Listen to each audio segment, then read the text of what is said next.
There's a lot more talk going around about Antarctica and all this stuff as John Levy put out a video showing all these structures in Antarctica and these different ruins that looked very interesting. And they had statues, they had everything. At first, I was like, huh, what? That's amazing. That is what we've been looking for, stuff like that. And then I was like, I gotta dive into this. And I kept looking on the Wayback Machine. I kept trying to find anything in the archives that resembled anything like this. And I couldn't find anything anywhere. And it is very easy for them to delete stuff and maybe someone to have it survive.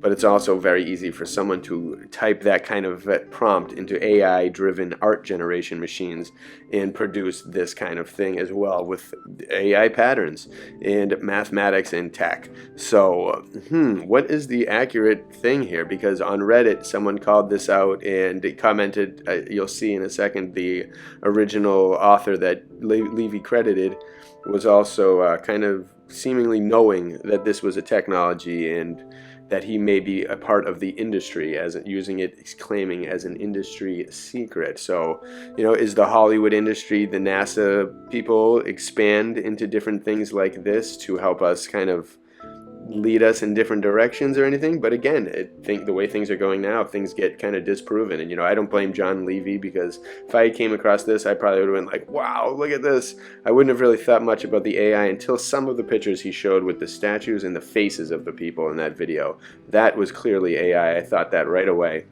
But these other things are, again, very convincing, very interesting. And so as a result, I went down the Antarctica rabbit hole, and I wanted to just make a collection of did you know about Antarctica's different interesting facts that I found that were published in the year 1999. Did you know the cold hard facts? It was a column that appeared in the Antarctic Sun, published during the austral summer for the United States Antarctic program at McMurdo Station in Antarctica. So this is one of their publications, and they just had some interesting information about here, some that I knew, some that I did not know, and a lot of different avenues of research to dive down. Like, for instance, one of them is that in Germany before World War II, Germany apparently had 16,000 photographs of the North Pole, and maybe the South Pole, Antarctica as well, and then all those were never seen again. So there's a lot more interesting things to go down and check out in rabbit holes, but this is just a fun little did you know, the cold hard facts about Antarctica.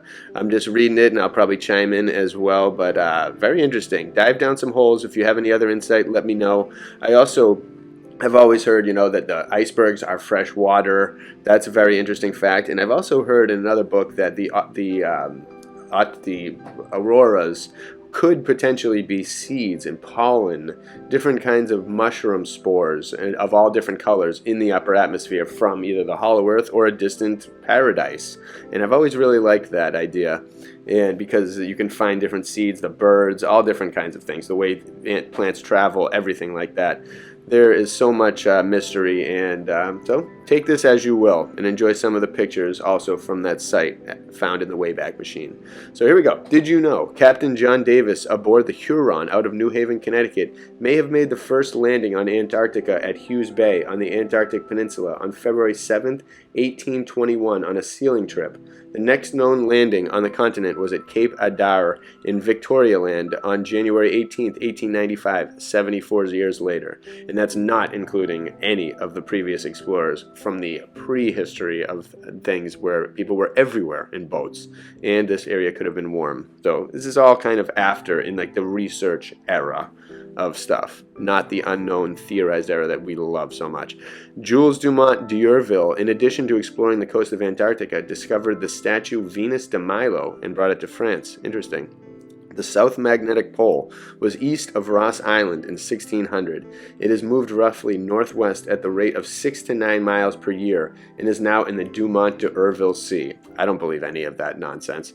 There's something interesting about that pole, and they gotta prove it to me for me to really see something and believe it. The first people to winter on the ice were in a British-funded team under the leadership of Karsten Egeberg Bogrevink, a Norwegian. The 10 men, 3 British, 5 Norwegian, and 2 Finns, lived in 2 huts called Camp Ridley at the base of Cape Adare from March 1899 to January 1900. On March 12, 1842, the Erebus and the Terror, James Clark Ross's ships, collided in a storm in a field of icebergs, crippling the Erebus.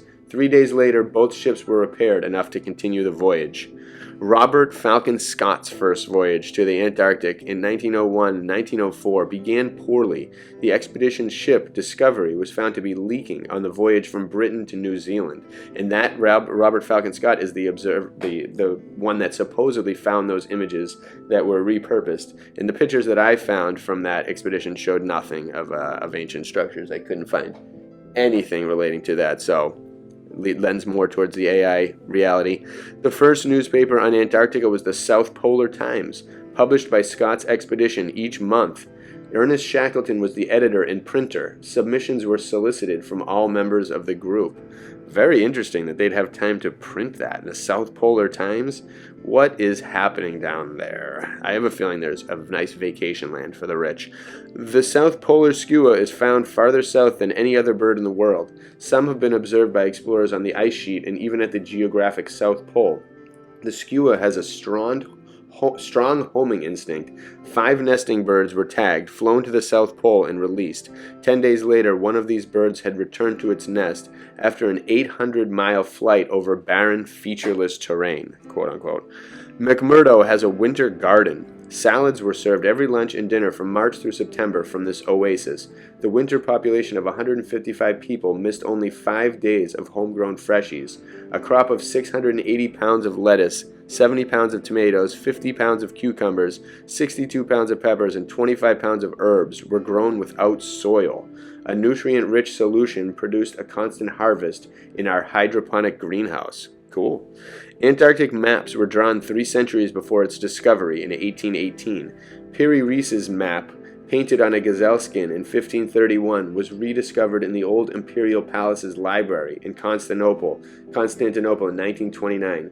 Reis, in his own writing on the chart, noted he was not the originator of the map, but he copied from ancient sources. The Orontius Finicus map of 1531 was included in Mercator's Atlas of 1569. In 1737, Philip Buach published a map showing dimensions beneath the ice, not verified until 1958. Interesting. When a comprehensive seismic survey was completed during the International Geophysical Year. Paul Seipel first came to Antarctica as a Boy Scout. Winner of a nationwide scouting contest, he was 19 years old during Byrd's 1928 expedition. His skills with dog handling persuaded Byrd to allow him to join the winter team. Trained in taxidermy, Seipel skinned seals on the mess table, providing meat to the cook for dinner, and sent the pelts to the American Museum of Natural History. Losing his first flock, he kept 14 emperors and 6 Adels alive for American zoos on an experimental diet of seal meat and blubber. Interesting. Nathaniel B. Palmer, a young sealing captain, discovered Antarctica 177 years ago, November in 1820. A few weeks later, he was scouting seal rookeries when he encountered the 2-ship Russian expedition sent by Alexander I for the specific purpose of discovering the southern continent. Although disappointed, the captain of the Vostok, Fabian G. von Bellingshausen, congratulated Palmer and named the peninsula Palmerland. Hitler and Goering send Dormier flying boats to Antarctica to claim the continent for Germany. Marker poles with swastikas were thrown out onto the ice to demonstrate land claims of the Third Reich. Who knows what that progressed into. The C-5 Galaxy aircraft can carry 4 helos or 8 Greyhound buses as a cargo. Mount Erebus is the tallest point of Ross Island. It is also the only active volcano in Antarctica. Does it lead to the underworld? Who will know?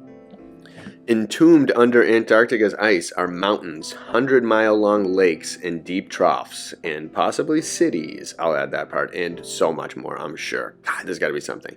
And a lot of life, too, I bet. The Ross Ice Shelf is equal in area to France. In the dry valleys, tiny ponds of water exhibit microscopic life in the summer. Miniature wingless insects hide in patches of moss and lichens. A beard-cutting machine was part of Amundsen's gear. This was useful to prevent ice from accumulating on beards from frozen breath. A tooth extractor was also taken and had to be used during the course of the journey. The penguin is the most highly specialized of all birds for marine life. With wings that resemble flippers, a penguin can swim as fast as 25 miles per hour in pursuit of fish, squid, and shrimp. When on land, it fasts. Interesting. Mount Erebus was named for the flagship of Captain James Ross in 1841. It is a fitting name for a volcano that reaches perhaps 100 kilometers into the earth. Interesting. In the Greek myth, Erebus is the personification of primeval darkness, born together with Nyx, night, from the primordial chaos. Erebus was the dark region beneath the earth through which the shades passed to the realms of Hades below. And I'll add that kind of sounds like Tartarus as well. Erebus, Tartarus, very similar. Is that a kind of a hint that they're throwing at us, maybe? That they, in 1841, when they named it that, had quite a knowledge of Tartarus, ancient civilizations, and were maybe looking for it, and who knows, I've heard stories that got lost, etc. Blah, blah, blah, blah. Antarctica has more ice and snow than all the glaciers and snowfields of the rest of the world combined, so they say. Frank Wild participated in 5 heroic age journeys. He was with Scott on the Discovery, with Shackleton on the Nimrod, Endurance and Quest, and with Mawson's 1991-14 expedition. Born in 1874 in Yorkshire, he died of pneumonia in 1930 in South Africa, where he was an unsuccessful cotton farmer. Interesting. Captain Cook's boyhood home is bihemispherical. The great navigator was born in Marton, Yorkshire. His farmhouse cottage was dismantled in 1934 and shipped to Australia, where it was re-erected in Melbourne's Fitzroy Gardens. Alaskan Huskies were brought to McMurdo in 1956 and 57 with sleds and drivers. The dogs were used in case of an aircraft crash in remote areas inaccessible to air rescue. Fed on raw seal meat, the smell of dogs permeated the clothes of their trainers. The odor was so strong that the men had to be isolated from the rest of the camp, living, eating, and sleeping with their dogs. The Beardmore Glacier is over 5 miles wide at its mouth. If glaciers are frozen rivers, then the Beardmore is the widest river in the world. That is very interesting to know, because we know how civilization in life goes around rivers. And I really wonder, when I see things like this in Greenland that are just covered with snow almost unnaturally, I wonder, if they had the ability to create snow and just blast snow for so long and just make it happen. If you could just do tons of water vapor and just cover everything. It's easier than doing with sand, and it's a similar method than what they probably did in the Sahara or in all other places. If you can't blow it up, cover it for a long time. Who knows, though? Let's see, Alaska, the Beardmore Glacier, okay. The surgeon on Ross's Erebus and Terror voyages, Robert McCormick, also served on the Beagle. That small surveying brig carried fellow naturalist Charles Darwin on the research journey that led to the origin of species. The first black man to sail to Antarctica was Peter Harvey, working on the Nathaniel B. Palmer's Hero. He was one of the 5 crewmen on the historic voyage of discovery in 1820 to 21. I wonder what they saw there. George Bernard Shaw named the classic of Antarctica adventure stories The Worst Journey in the World, has been continuously in print since 1922. Apsley G.B. Cherry Garrard was assistant zoologist on Scott's last expedition. He accompanied Bowers and Wilson to Cape Crozier to receive emperor penguin eggs. G.B. Shaw was a friend living in a nearby village. Cheery reported he asked Shaw, "What shall I call this book?" It was The Worst Journey in the World, but I can't come up with a title. Shaw exclaimed, "That's it." There we go. I wonder if that's also another way to hide it, because it does do a good job of being like, I don't want to go there. Too cold. No, that gets a high percentage of people not ever wanting to even consider going there. A Scott sledge was used to haul food in a blizzard in New Zealand in 1939. The sledge was used originally on an expedition to the South Pole and was on exhibit for 26 years in a museum in Dunedin. It was used to carry food to a radio station isolated by the worst snowstorm in the city's history. The rescuers got within a quarter mile of the station and were met by the station staff on a hill overlooking Dunedin. Cows came to Antarctica with Byrd in 1933. Admiral Byrd took 3 Guernseys aboard the Jacob Rupert supply ship to provide fresh milk for the expedition. They required sand and straw for bedding and a 2-year supply of hay, pulp, grain, and brand. At Little America, there was a cow barn complete with an electric milking machine. One cow contacted frostbite aboard ship on the return voyage and had to be destroyed. The cattle returned after 22,000 miles of sea travel with a new bull calf christened Iceberg, born just outside of the Antarctic Circle. Shackleton trained for Antarctic expeditions in Norway. Camping at Lake Finns in 1914, the explorer tested his air-propelled sledge, motor crawler, and round tents on the nearby glacier. Nathaniel B. Palmer became a trader in China. After discovering Antarctica, the young whaling captain went on to become a merchant, designer, and owner of some of the greatest clipper ships involved in the China trade. Scott's wife sculpted statues of the explorer. One is in Christchurch, New Zealand, and the other is in England at Waterloo Place. She also produced a landmark bronze statue of E.A. Wilson, the artist and zoologist who died with Scott at the Great Ice Barrier in 1912. Wilson's monument stands in the promenade in Cheltenham, his birthplace. Kennels built by Scott for his sled dogs can still be visited in Lyttelton, New Zealand. Quail Island, near the head of Lyttelton Tower, was used as a quarantine station for dogs and ponies by both Scott Shackleton prior to departure to Antarctica. A fox terrier traveled to both the Arctic and the Antarctic. A biography was written about Igloo, the canine companion of Richard Byrd. His tombstone in the Pine Ridge Cemetery for Small Animals in Dedham, a suburb of Boston, bears the inscription, "Igloo, he was more than a friend." That's interesting. I gotta read that. That's right near me.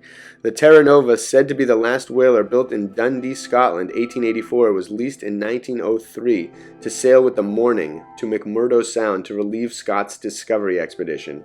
Returning to sealing with Bowring Brothers, she was resold in November 1909 for Scott's second journey. In 1914, Bowring Brothers bought her again for work in Newfoundland and Labrador waters. Springing a leak 38 miles off Hollander Coast, Greenland, she sank without loss of life on September 12, 1943. So yeah, something would have been mentioned about that Scott mission in discovering ancient monuments and stuff. That it just would... I wish it was true. 51 U.S. aircraft have been lost in Antarctica since 1946. Interesting. The average annual precipitation in the interior of Antarctica is less than 2 inches, drier than the Sahara's desert. Nunataks are mountains that are buried so deeply in snow that only their tips peek above the ice. Otherwise pyramids, maybe? No rain has fallen in the dry valleys in approximately 1 million years, and the occasional traces of snow are quickly blown away. Interesting. The dry valleys. I'd like to look into that. Scott and his companions lugged 37 pounds of geologic samples all the way to their deaths. Apsley Cherry Garrard, a member of Scott's expedition in the worst journey in the world, which it wouldn't have been if they had discovered ancient structures, and I quote, "And I tell you, if you have the desire for knowledge and the power to give it physical expression, go out and explore. You will sledge nearly alone, but those with whom you sledge will not be shopkeepers. That is worth a good deal. If you march your winter journeys, you will have your reward, so long as you want is a penguin's egg." My God. Herbert Pointing, Scott's photographer, pulled a one-man sledge with 400 pounds of photographic and camping equipment. Yikes. He must have gotten a lot then. A lot more than we've seen, so maybe... The first stamps produced specifically for use in the Antarctic were issued by the New Zealand Post Office on January 15, 1908. The King Edward VII land stamp was issued on mail for the first time by members of the Shackleton expedition.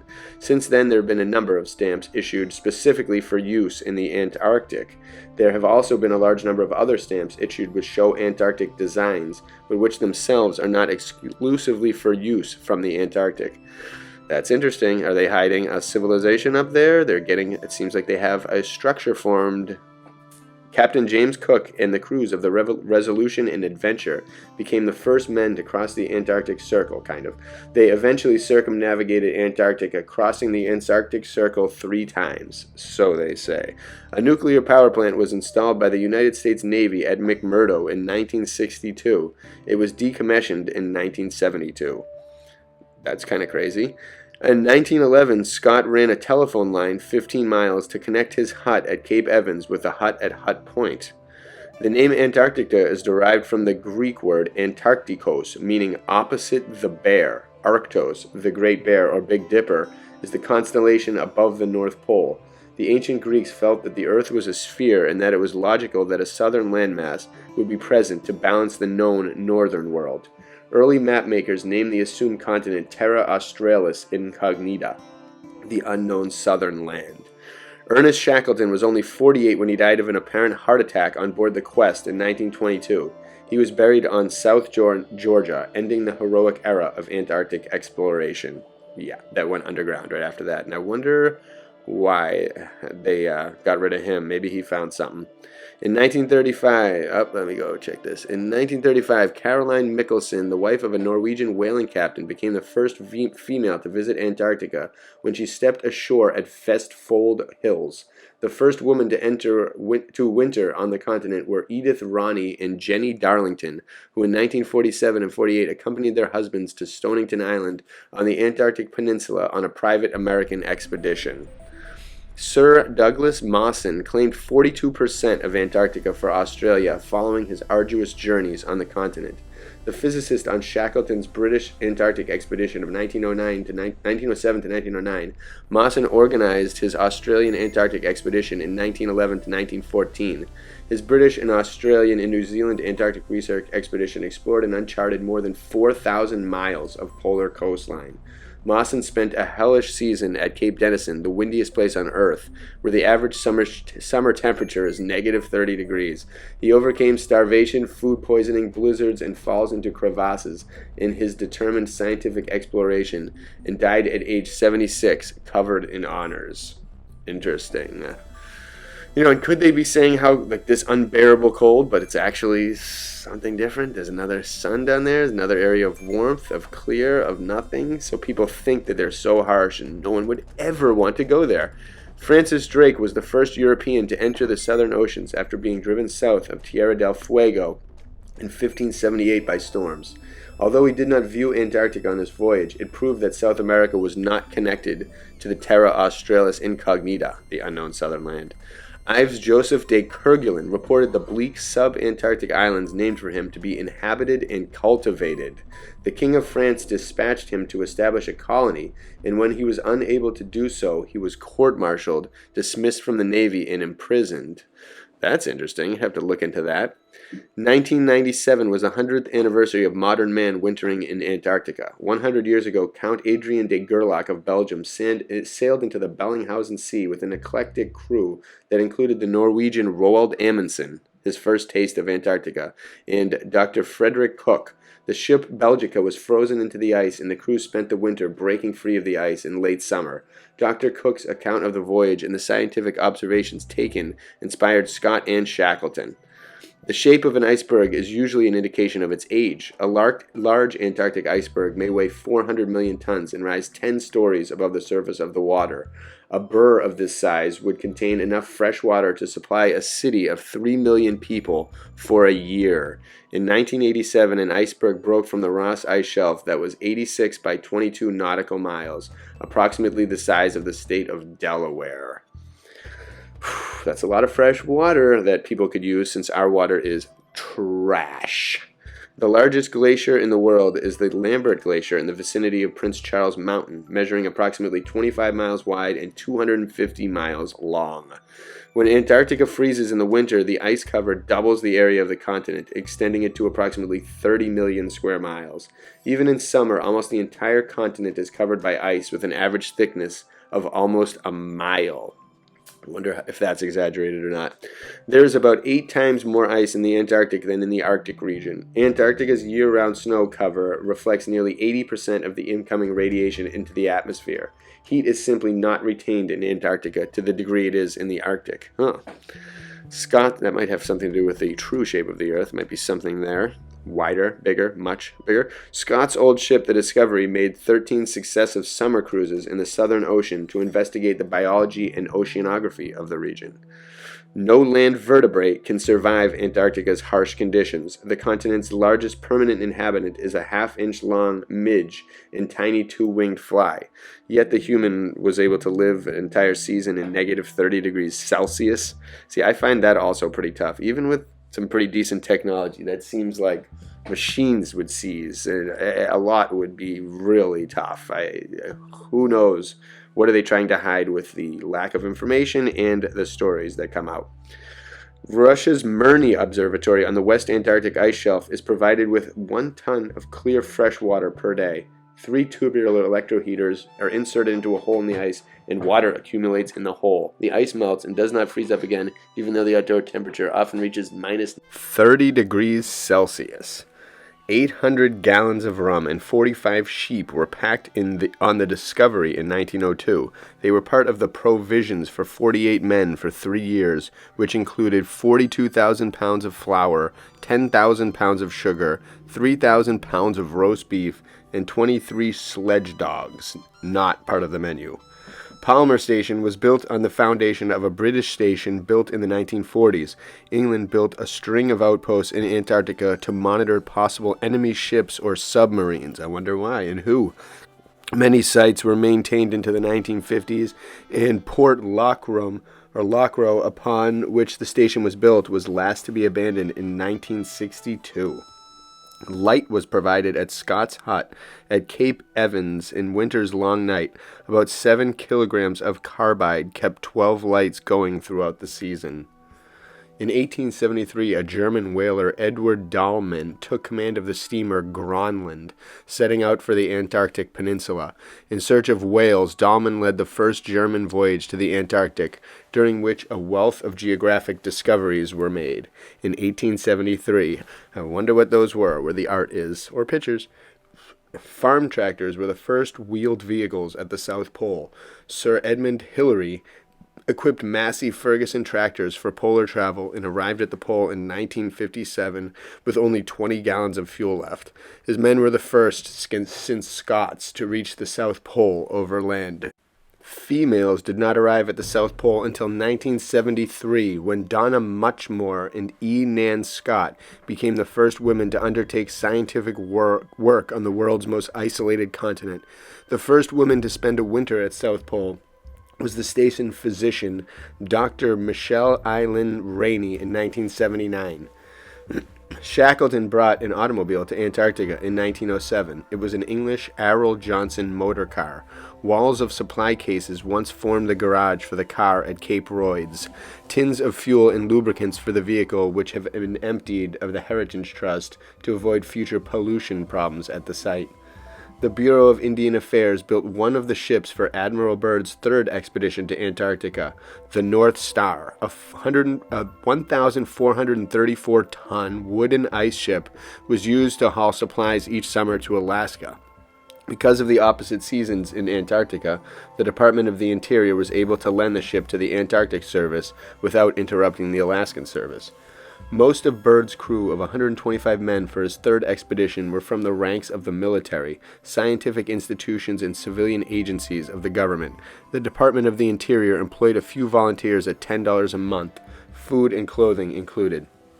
The Emperor Penguin rookery at Cape Crozier was discovered in October 1902 by R.S. Skelton, a member of Scott's 1901 to 1904 Discovery Expedition. A month later, C.W.R. Royds, another Discovery member, visited the rookery to collect specimens. By then, the young Emperor penguins had already left the rookery, and Royds recovered only one frozen egg. The weirdest bird nesting expedition that has ever been made was undertaken in 1911 to collect penguin eggs from Cape Crozier. Edward A. Wilson, the geologist, medical officer, and artist on Scott's 2 Antarctic expeditions, believed the penguin to be the most primitive bird in existence. He hoped to gather eggs to trace the ancestry of the species.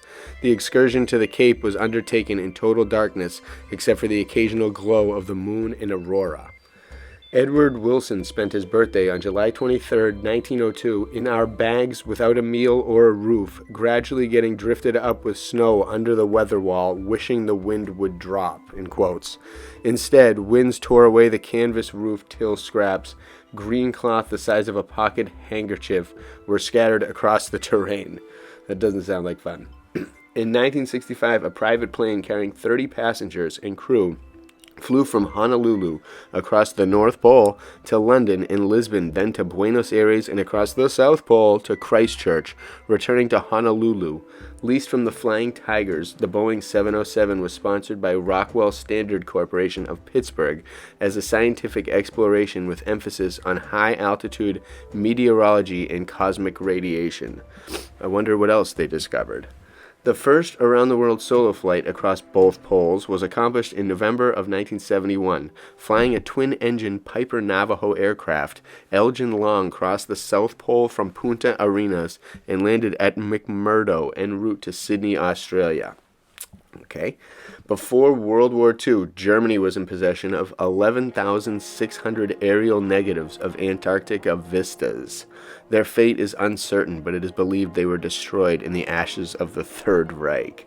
11,600 aerial negatives. I think I said 16,000 earlier, but wow. I wonder what those were. During WW2, most northern nations were too busy with the war to send expeditions to Antarctica. Reconnaissance was largely limited to German raiders and submarine supply ships in the Allied forces which hunted them. The British secretly established Operation Tabarin at several research bases on and near the peninsula. After the war, Tabarin was renamed the Falkland Island Dependencies Survey, and its mission was changed to exploration. Wonder what else they've explored. Hot and humid Florida holds the geological materials collected in polar regions. The Antarctic Marine Geology Research Facility and Core Library is located at Florida State University. Interesting, in the warmest place. A South Polar skua was found in Greenland 6 months after being hatched and banded on Shortcut Island near Palmer Station on January 20th, 1975. It was recovered by an Eskimo at Godthaftsfjorden, Greenland on July 31st. The South Polar skua is believed to range farther south than any other bird and has been sighted at the geographic South Pole. And I wonder if they go in the Earth and far beyond the poles.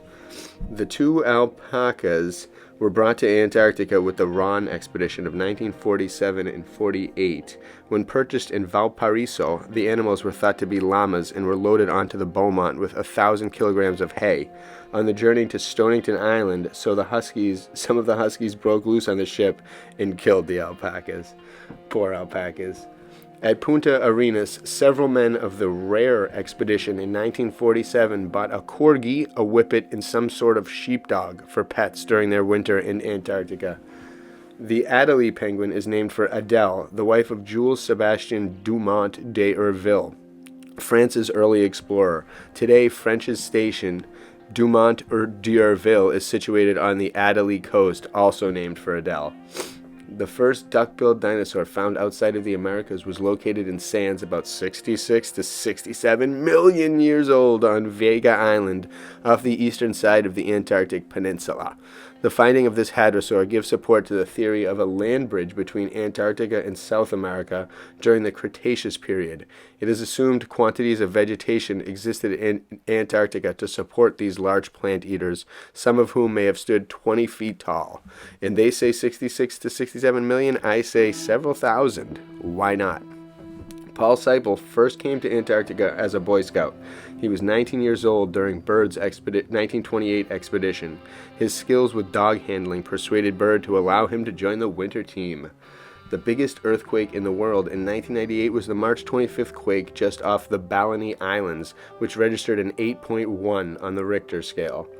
October 1998 was the coldest and stormiest summer in McMurdo since 1973, breaking a 25-year-old record. Fuel exhaustion forced explorer Lincoln Ellsworth and pilot Herbert Hollick Kenyon to land 25 miles short of Little America on December 5, 1935. The camp had been abandoned by Richard Byrd several years earlier. They walked 6 days to the camp and were rescued by the British Research Society ship Discovery 2 a month later. Their plane, the Northrop 2B Polar Star, was later recovered by Hollick and Kenyon. That's intense. The ice sheet in the South Pole is nearly 2 miles thick and is constantly shifting, carrying the facilities along with it at a rate of about 30 feet per year. I'd like to see some actual, 100% proof of that. I've only seen geographical explanations, and some things I assume are that's not even close. Probably in some areas, maybe, but I don't think that's really the case. I think that's baloney. But who knows? The highest mountains of Antarctica reach over 14,000 feet, about the height of the U.S. Rocky Mountains, and I bet there's something way bigger that they're not telling us about. Captain John Sims contended that the Earth was hollow and open at both poles. Yes. He surmised a 4,000-mile opening at the North Pole and a 6,000-mile opening at the South Pole, with 5 hollow concentric spheres comprising the matter of the Earth. He petitioned Congress in 1823 to send an exploring expedition to test his theory and received 25 affirmative votes. I would have voted for you, Johnny.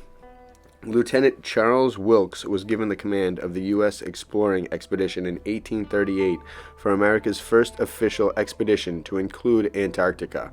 During his expedition, 62 men were discharged as unsuitable, 42 deserted, and 15 died. Yikes. If completely melted, the present Antarctic ice sheet houses enough water to raise the global sea level by 200 feet. And the last one that they've got on the list is Antarctica is depressed more than half a mile to near sea level under the weight of ice. How they know that, I don't know, but we'll see. We'll see what comes to light, because they're definitely showing something. All those people that go there, all the celebrities that talk about it, all the old presidents, the old astronauts, etc. that get seen there, they're definitely hiding so much. And what is it? I have no idea. But there is something there. Whether it's the ancient civilizations that from the AI, maybe there's something similar to that. Maybe there's nothing even close. Maybe there's a lot more. Maybe there's 2 miles of ice. Maybe there's not 2 miles of ice. I heard recently that they keep discovering that lake, or they keep always telling us about that one lake that's in the middle, that's a couple miles under the ice, and they have microbial life. But again, it just seems like them making up things to just give us as smallest bit that they can. Literally microbial bits of information. Yeah, I'm sure there's that. There's probably so much more. And what they've come across on the way down there, what's really over there, what are they really doing with all the land that they hide from us on the map that they still can't take a picture of from space. They'll never be able to take that picture, and until they can, I'm not believing them. And until they take me pictures and allow us to go down here and allow explorers that I trust to go down to Antarctica, I'm not believing anything that I see. But I will explore the potential and just keep talking to you all and seeing what we can find, because someone's got to know. Somewhere it has to be written or something. And someday we're going to take the airships, and we need an army of us. So let's keep that building. A lot of people, airships, boom, we're going. Bless you all. Have a great one.